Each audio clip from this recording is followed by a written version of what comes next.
Bienvenue, c'est l'heure des actus. Au sommaire, l'élevage doit arriver à maturation à la bonne date, la ferme Meyer anticipe Noël. Portrait d'une artiste lors de l'exposition dans la mairie de Gumbrechtshofen. Mais tout de suite, pour commémorer les disparus du village lors de la Grande Guerre, cérémonie émouvante à Dinswiller.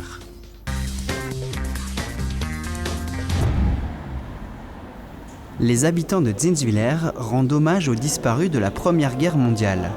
Lors de cette soirée du 8 novembre, les visiteurs ont pu regarder l'exposition faite d'archives de famille.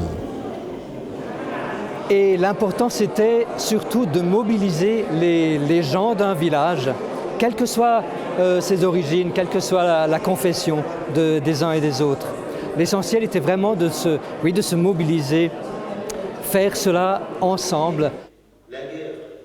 Dans notre village, on a jugé utile, vu quand même qu'on avait 36 jeunes hommes qui ont disparu lors de cette guerre, de rendre hommage à ces disparus et aux autres victimes.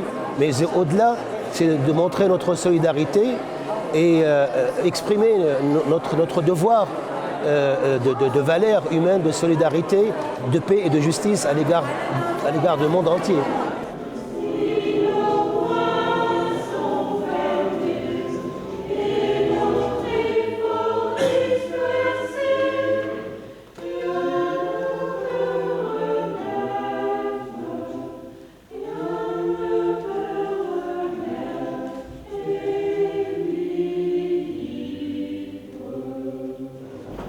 Depuis cet été et l'appel aux documents, les participations n'en finissent plus d'arriver.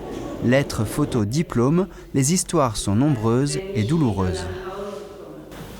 Que puis-je dire de ce grand-père, tombé en 1915 pendant la Grande Guerre?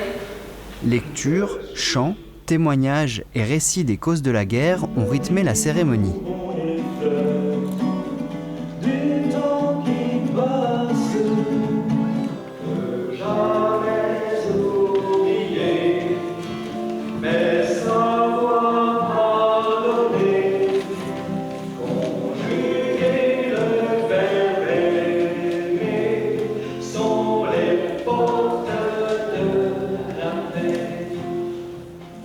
À la fin, il était temps de dévoiler la stèle. C'est le doyen du village qui a eu cet honneur. J'étais très fier d'inaugurer la stèle. La plupart des victimes travaillaient à l'usine de Dietrich. Comme un symbole, la stèle est en acier. Alors ça a commencé par un travail avec Fouad sur le nom de toutes les victimes. On a tout vérifié, on a tout contrôlé, on s'est mis d'accord sur le fait de rajouter un nom ou pas. Ensuite j'ai fait vraiment une mise en page, un travail graphique, avant de passer à la partie plus technique. Travail graphique de répartir la taille des différents noms, tout ça.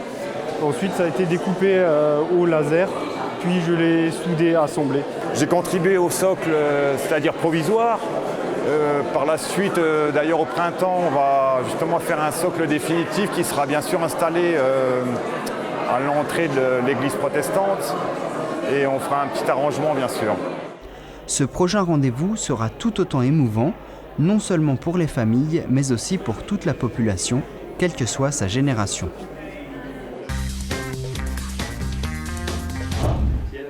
De la dinde, du canard, de l'oie ou du poulet, tout est réuni pour de bonnes fêtes de Noël.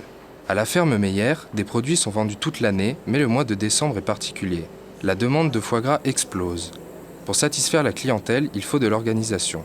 S'il vous plaît, je suis à vous. Toutes les 3 semaines, vous avez un lot d'oie qui sort du lavage. Donc, bien entendu, la quantité est encore moindre qu'au mois de décembre. Au mois de décembre, on remplira la salle de lavage pour tous les gens qui veulent le frais et puis pour toutes les préparations de Noël. Il faut anticiper la production pour que les animaux arrivent à maturation au bon moment.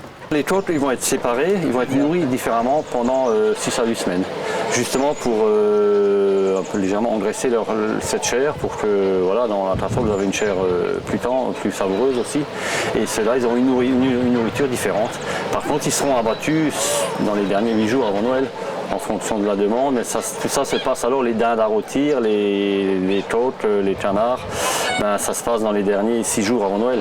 Une partie est plumée avant pour les gens qui veulent se les congeler, et tout ce qui sortira frais, on n'a pas le choix que de les abattre les derniers jours. Aujourd'hui, c'est la mise sous vide.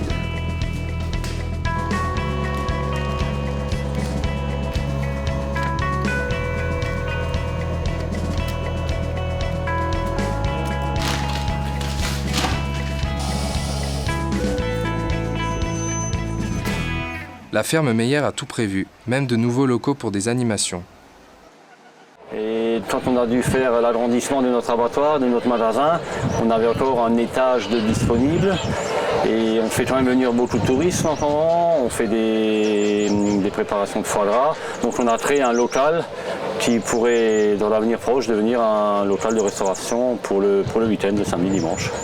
Et là-dedans, on pourra également faire nos séminaires de foie gras, nos préparations, nos cuissons, avec l'Office du tourisme avec lequel nous travaillons beaucoup, de Niederbronn. Vous pourrez retrouver de nombreux produits locaux tous les vendredis lors du marché du terroir à la ferme Meyer.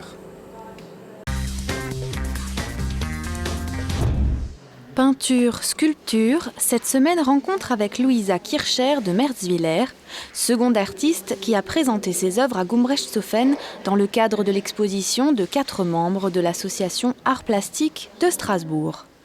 C'est-à-dire qu'à la retraite, je sentais, mais vraiment très fortement, qu'il fallait que je fasse quelque chose dans la création. Et donc j'ai tout essayé, la couture, les crochets, les confitures, tout. Et les peintures, j'ai pas trop accroché. Et le jour où j'avais un morceau de terre entre les mains, c'était parti. Passionnée par le contact de ses mains avec la terre, Louisa présente des sculptures tout en rondeur. Les courbes de ses bustes aux patines diverses rappellent le bronze ou le bois, son thème de prédilection. La femme et ce qui se travaille en rondeur et je dirais, plus ou moins, je dirais la femme, l'enfant, les bustes. Je reviens systématiquement à la femme, quoi. Même si je fais une fois de temps en temps un homme, mais la femme, elle domine. En une journée où l'inspiration habite Louisa, ses mains peuvent créer 2 à 3 bustes bruts. Des moments de détente et de délassement qu'elle ne retrouve nulle part. Le toucher avec la terre, c'est vraiment quelque chose de super agréable et c'est presque une thérapie. On se calme, c'est comme l'eau, quoi. Avec Louisa cette semaine et Gabi, que vous avez rencontré la semaine passée, vous rencontrerez encore 2 autres artistes de cette association dans les semaines à venir.